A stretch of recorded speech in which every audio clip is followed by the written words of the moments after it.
Fred Gomez Carrasco was a notorious drug cartel boss from San Antonio.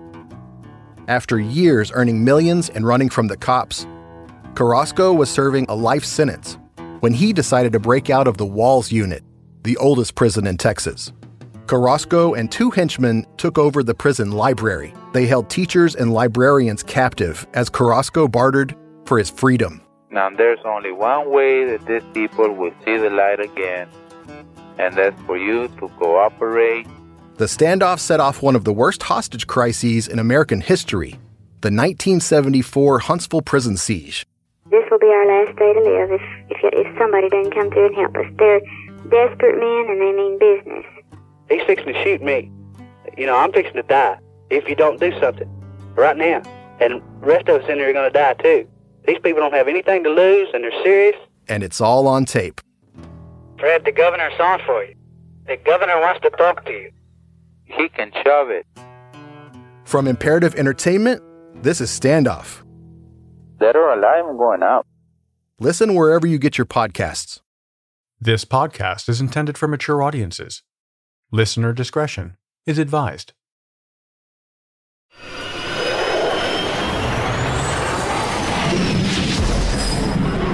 Imperative Entertainment.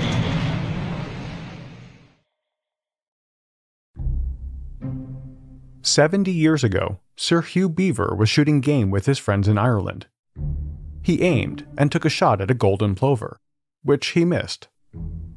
No surprise he missed it, because the golden plover is the fastest game bird in Europe. Or is it the red grouse? An argument broke out amongst the shooting party, and Sir Beaver realized there was no way to confirm which was the fastest bird in reference books at the time. Why would anyone need to know? It's a fairly inconsequential fact. But Sir Beaver was the managing director of Guinness breweries and realized that there were probably hundreds and thousands of other ridiculous questions being debated over a pint or two in pubs all over the world. Arguments that needed a validated source to answer these questions once and for all. And that's how the Guinness Book of World Records was born.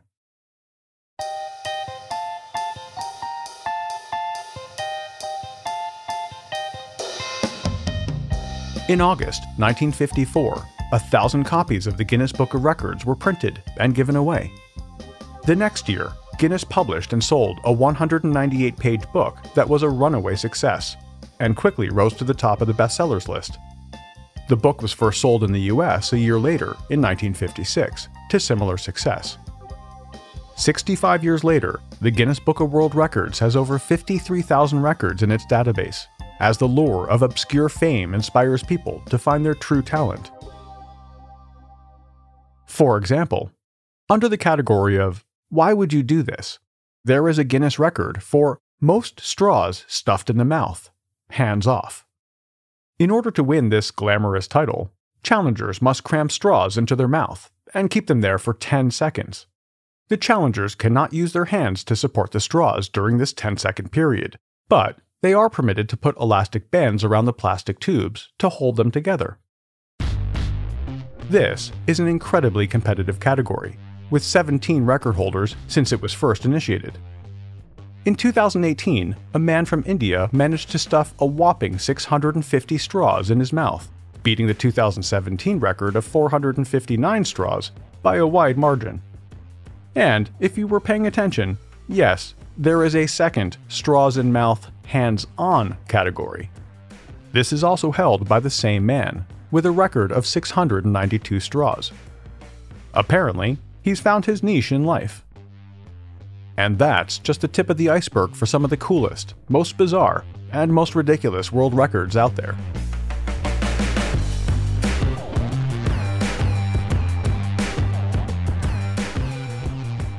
My name is Eric Crosby. Welcome to True.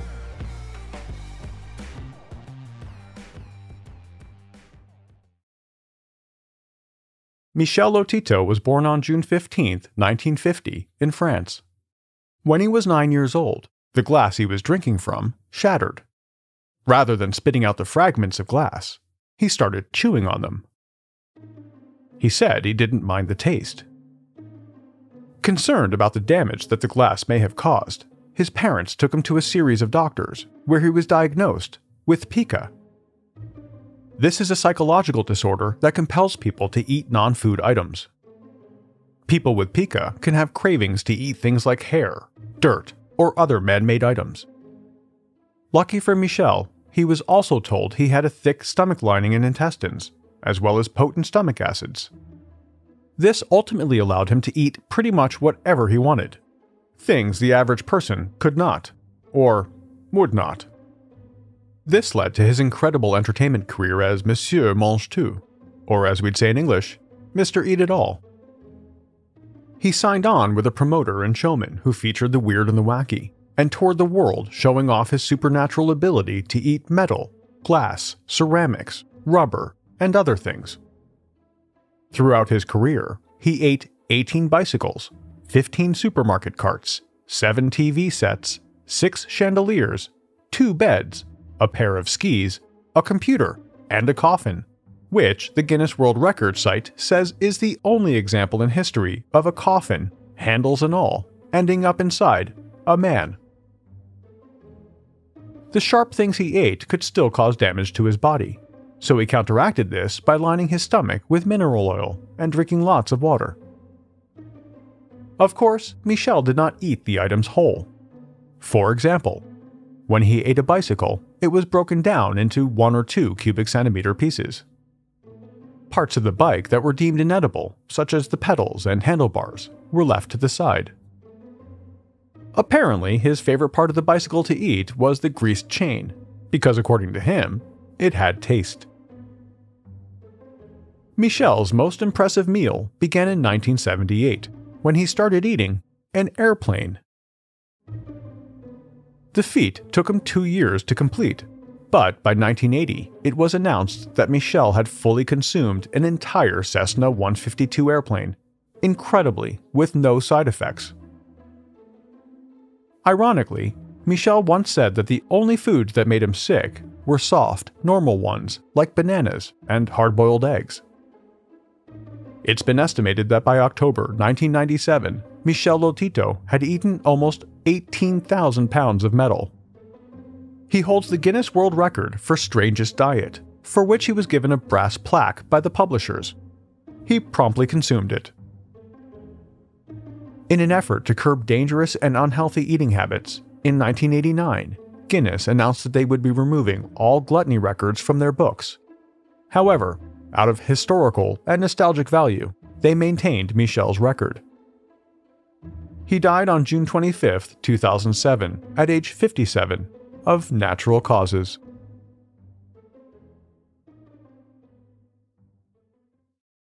"191 feet and 11 inches is pretty high. It's about 17 stories, high enough to make the average person dizzy. But Lasso Schaller didn't take that as a warning. He took it as a dare.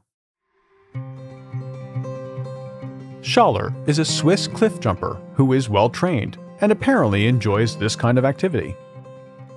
On August 4th, 2015, Schaller set a world record for the highest cliff jump when he jumped off a waterfall in Switzerland. It was estimated that he was traveling about 75 miles per hour when he hit the water 3.58 seconds after he left the platform. The water below was 26 feet deep, and to provide him with a softer landing, it was pumped full of air. Unfortunately, Schaller slightly overshot and hit the non-aerated part of the water, but miraculously only suffered a slightly dislocated hip in his journey to world record holder. When it comes to jumping from high places, however, you have to mention Felix Baumgartner, who shattered 8 Guinness World Records in less than 10 minutes. Baumgartner was born in Austria in 1969. As a child, he dreamed of flying and skydiving. At age 16, he brought his dream to life when he completed his first jump from an airplane. He then moved to extreme parachuting and on to base jumping. He joined the military and became part of the parachuting exhibition team, where he learned to precision land on small targets. Baumgartner became known for his adventurous daredevil stunts and for breaking new barriers. In 1999, he achieved his first world record for highest parachute jump from a building when he leapt from the almost 1,500-foot-tall Petronas Towers in Kuala Lumpur, Malaysia. However, it was not a sanctioned jump. Baumgartner had to sneak into the tower wearing a shirt and tie, and crawl out onto a window washing boom to jump, running away when he hit the ground to avoid being caught. His next jump was from the Christ the Redeemer statue in Rio de Janeiro, again an illegal jump. He continued his stunts, jumping off buildings, bridges, and cliffs. He was the first person to execute a free-fall flight across the English Channel using a carbon wing. He jumped from the 91st floor of the then tallest building in the world, Taipei 101, in Taiwan.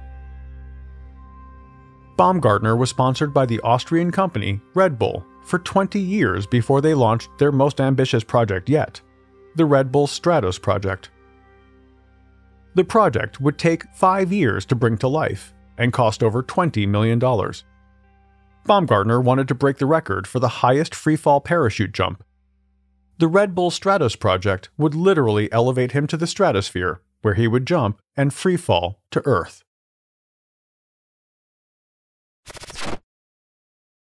If you're looking for a new true crime podcast to binge, I've got one for you. Set in Indianapolis in 1977, American Hostage is a suspenseful true story starring John Hamm as Fred Heckman, a beloved radio reporter who is thrust into the middle of a life-or-death crisis when a hostage taker, Tony Karitsis, demands to be interviewed live on his popular news program. Stay tuned after this episode to hear a preview of American Hostage. Geico asks, how would you love a chance to save some money on insurance? Well, of course you would. After all, who doesn't love a great deal, right? And when it comes to great rates on insurance for all the things in your life, Geico can help. Like with insurance for your car, truck, motorcycle, boat, and RV. Even help with homeowners, condo, or renters coverage. You could save even more with a special discount when you bundle your coverages. Plus, the easy-to-use Geico mobile app available 24-hour roadside assistance and more. And choosing to switch to Geico becomes an easy choice. Switch today and see all the ways you can save with great rates and discounts. It's easy. Simply go to geico.com to get a rate quote, or contact your local agent and get started seeing how much you could save.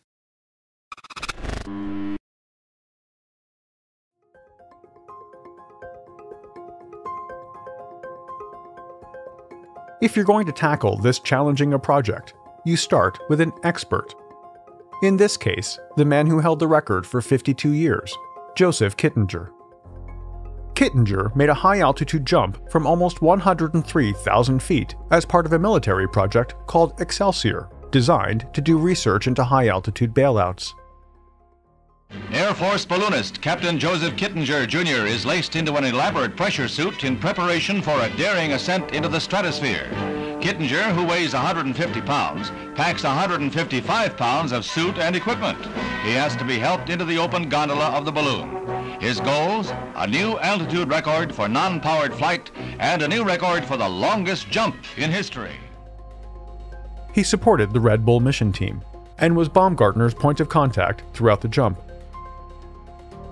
On October 14, 2012, 43-year-old Felix Baumgartner got into a capsule that took 2 hours to rise to an altitude of just under 128,000 feet. This is still 200,000 feet lower than where space begins, but incredibly, almost 100,000 feet higher than the peak of Mount Everest. At this height, the atmospheric pressure was so low, a person could die almost instantly from exposure. The helium-filled balloon that carried him was as tall as the Statue of Liberty, with a capacity of 30 million cubic feet. The door has opened. Roll the door open. The door has opened. The door stop, Felix. Door is open. Door stop is engaged. Baumgartner depressurized the capsule, went through the doorway, and looked down at the Earth. He stood there for 30 seconds, then said, quote, "I'm going home now." He extended his arms and fell forward.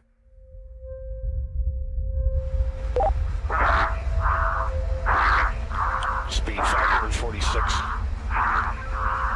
Showing Felix in a stable descent. Speed 600 miles per hour. Speed 650 miles per hour. Back on Earth, an audience of 8 million people watched from the multiple cameras on the capsule and Baumgartner's suit. Less than 25 seconds into his jump, Felix Baumgartner was traveling 450 miles per hour. 30 seconds in, he was at 600 miles an hour. And 4 seconds after that, he was traveling at supersonic speeds, over 689 miles an hour. Speed 700.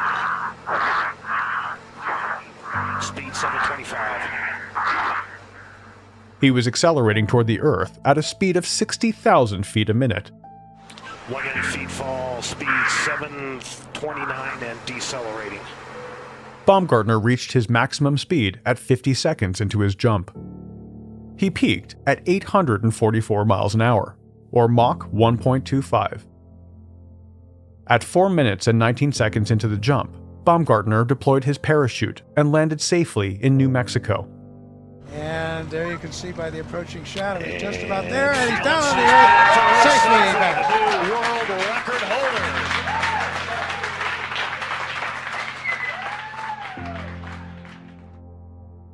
Only 9 minutes had elapsed from the time he jumped to the time he landed, and in that short period, he not only broke the sound barrier, but 8 world records. Highest freefall parachute jump, largest balloon with a human on board, highest manned balloon flight, highest altitude untethered outside a vehicle, fastest speed in freefall, most concurrent views for a live event on YouTube, and largest audience for a live stream ad.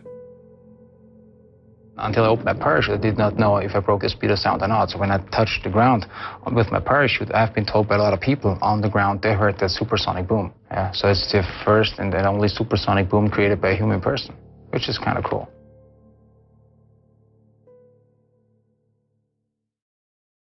From adventurous to something we can all get in on. In 2006, a dance instructor in Toronto, Canada, had a goal. She wanted to unite the world through dance. And is there a song that brings people onto the dance floor to perform a choreographed dance more than Michael Jackson's Thriller? You hear that beat, and suddenly everyone is dancing, like zombies. You're probably doing it right now.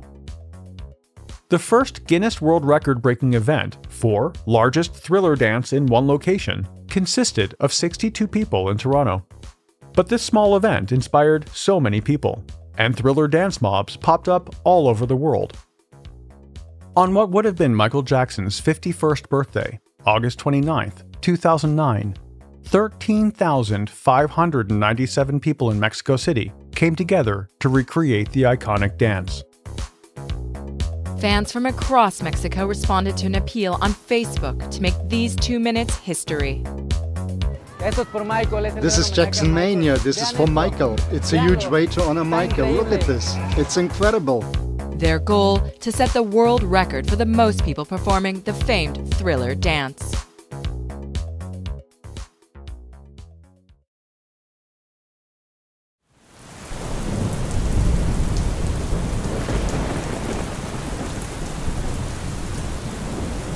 The odds of being struck by lightning are 1 in 500,000. But according to a George Washington University stats professor, the odds of getting struck by lightning 7 times are 4.15 in 10 to the power of 32, or 100 nonillion. Yeah, someone had to calculate those odds because that's exactly what happened to Roy Sullivan. Virginia resident Roy Sullivan worked as a park ranger in Shenandoah National Park. He is the world record holder for being struck by lightning more than any known person. Not twice, not 3 times, but an incredible 7 times. And that's why he got the nickname, the Spark Ranger.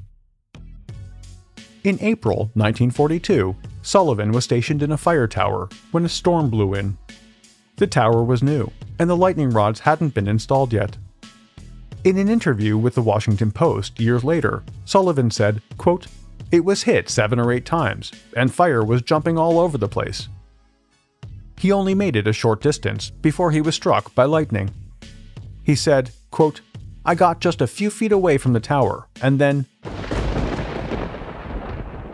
it burned a half-inch strip all the way down my right leg and knocked my big toe off.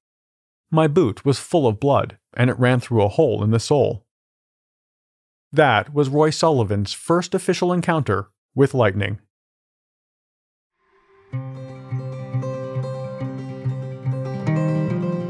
Life continued as normal for 27 years. Sullivan probably assumed the biggest excitement in his life was behind him. But in 1969, he was driving along a winding road when lightning struck 2 trees on one side of the road, then jumped to a tree on the other side, passing right through the cab of his truck. He lost consciousness, and the truck coasted to a stop near the edge of a cliff. It was sheer luck he didn't go over. When he woke up, Sullivan's watch was fried, and he was missing his eyebrows and eyelashes, and the hair up to the brim of his hat. Strike number 3 happened in 1970, when he was off duty and working in his garden.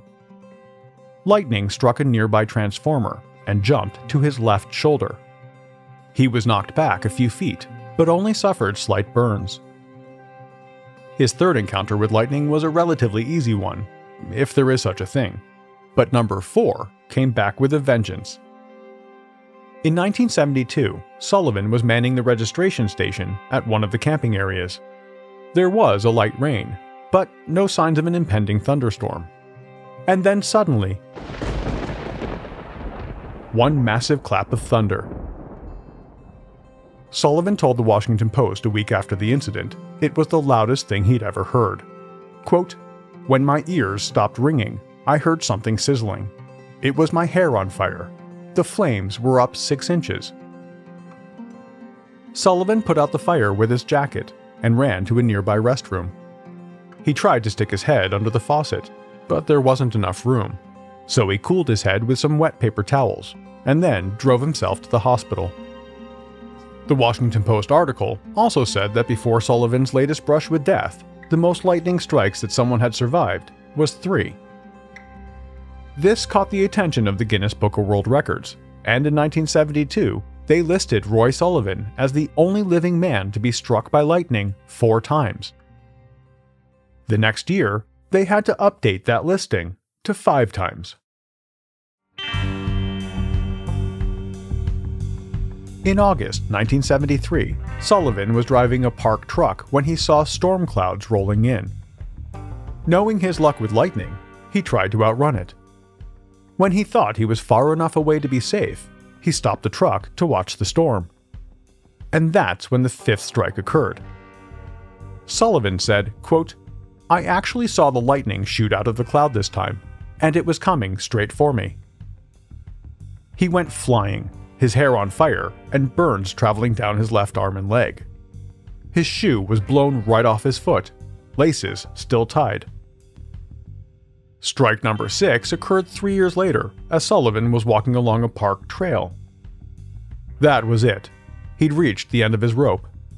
After 36 years with the Park Services, he retired. Years earlier, after his 4th strike, he told the Washington Post, quote, "I have never been a fearful man, but I have to tell you the truth. When I hear thunder now, I feel a little shaky." 2 more strikes later, Sullivan had moved from nervous to terrified and decided to go all in on protecting himself in his retirement. He attached heavy-duty lightning rods to each corner of his home, and more to the TV antenna, electric meter, and the tallest trees. Unfortunately, Sullivan was nowhere near his home when he suffered his 7th and final strike. On June 25, 1977, he was out on a boat, fishing. He felt the hairs on his arm stand on end, and he smelled sulfur. Seconds later, a perfect strike to the head. Sullivan fell into the water. He suffered burns to his clothes, chest, and stomach, and lost hearing in one ear.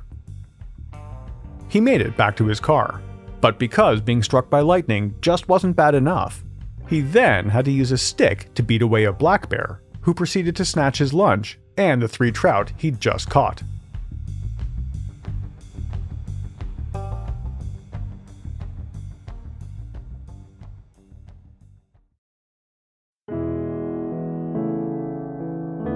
No one ever understood why Roy Sullivan was a human lightning rod.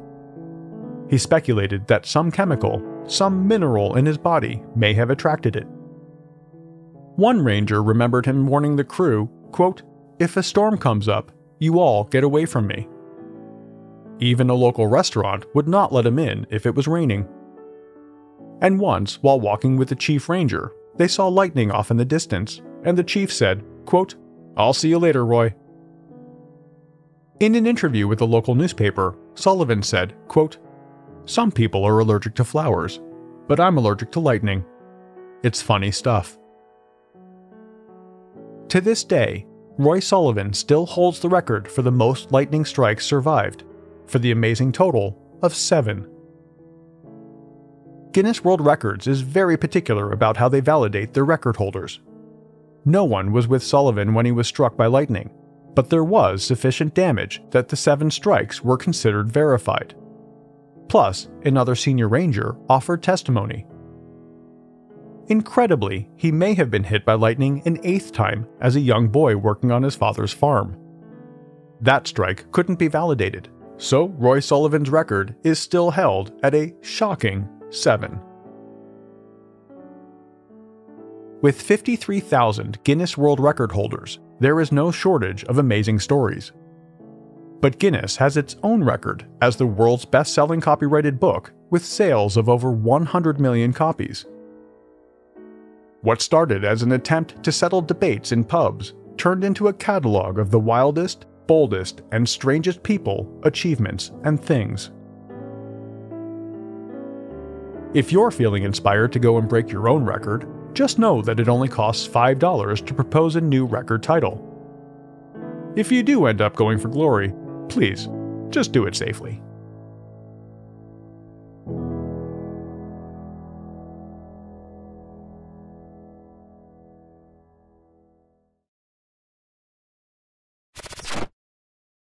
Fred Gomez Carrasco was a notorious drug cartel boss from San Antonio.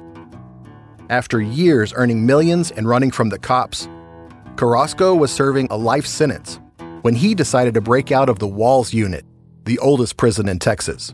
Carrasco and 2 henchmen took over the prison library. They held teachers and librarians captive as Carrasco bartered for his freedom. Now there's only one way that these people will see the light again, and that's for you to cooperate. The standoff set off one of the worst hostage crises in American history, the 1974 Huntsville prison siege. This will be our last day to live if somebody doesn't come through and help us. They're desperate men and they mean business. He's fixing to shoot me. You know, I'm fixing to die if you don't do something right now. And the rest of us in there are going to die too. These people don't have anything to lose and they're serious. And it's all on tape. Fred, the governor's on for you. The governor wants to talk to you. He can shove it. From Imperative Entertainment, this is Standoff. Dead or alive, I'm going out. Listen wherever you get your podcasts.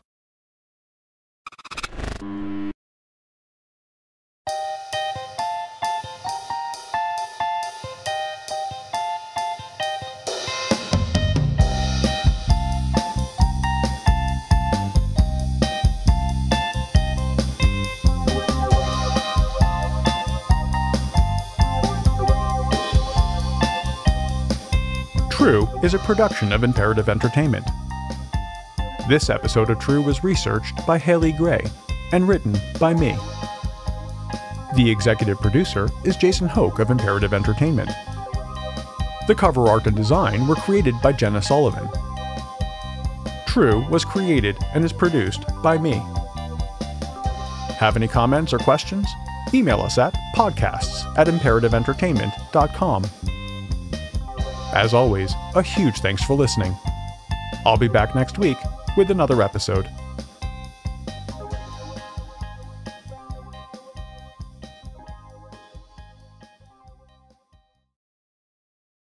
As promised, here's a preview of American Hostage. And while you're listening, follow American Hostage wherever you get your podcasts, or you can binge all 8 episodes right now on Amazon Music. This podcast is based on a true story. He says he had been planning this for 4 years, according to my information here. Did he come in with a shotgun? Evidently, he made a bad real estate deal and he's going to settle it. Looks like we're going to be here quite a long time. Good afternoon, I'm Fred Heckman with WIBC. Tuesday, February 8th, 1977. For me, there are 3 tenets of journalism. 1, don't make it personal. 2, don't pick a side. And 3, don't become the story. I broke all 3 of those in the span of a single phone call. Hello, WIBC. This is really Fred Heckman. Yes. We got something developing downtown. Something developed? You're going to help me straighten this out for me, Mr. Heckman? You want an interview? Yes. The WIBC News Division speaking directly to the hostage taker is a disaster. What they're doing right now is character assassination. He doesn't trust the system. He's a psychopath. He needs an outlet. You can't go down. He does have a background in explosives. Anything you say, anything you do, will get this guy's head blown off. Every hour that goes by, the hostage becomes less of a person, less of a human. Do you have a wife and family, Fred? I sure do, Tony. Let's say somebody said, we're going to take your car, we're going to take your house, we're going to take your wife, we're going to take your children. Would you be ready to kill Heckman? Well, Would you be ready to kill Heckman? I'd be awfully mad, sir. American Hostage is an Amazon original and criminal content production starring John Hamm. Follow American Hostage wherever you get your podcasts, or you can binge all 8 episodes right now on Amazon Music and Wondery Plus. Fred Gomez Carrasco was a notorious drug cartel boss from San Antonio. After years earning millions and running from the cops, Carrasco was serving a life sentence when he decided to break out of the Walls Unit, the oldest prison in Texas.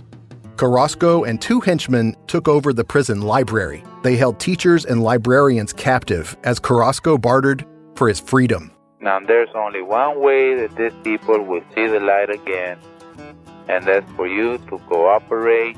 The standoff set off one of the worst hostage crises in American history, the 1974 Huntsville prison siege. This will be our last day to live if somebody doesn't come through and help us. They're desperate men and they mean business. He's fixing to shoot me. You know, I'm fixing to die if you don't do something right now. And the rest of us in there are going to die too. These people don't have anything to lose and they're serious. And it's all on tape. Fred, the governor's on for you. The governor wants to talk to you. He can shove it. From Imperative Entertainment, this is Standoff. Dead or alive, I'm going out. Listen wherever you get your podcasts.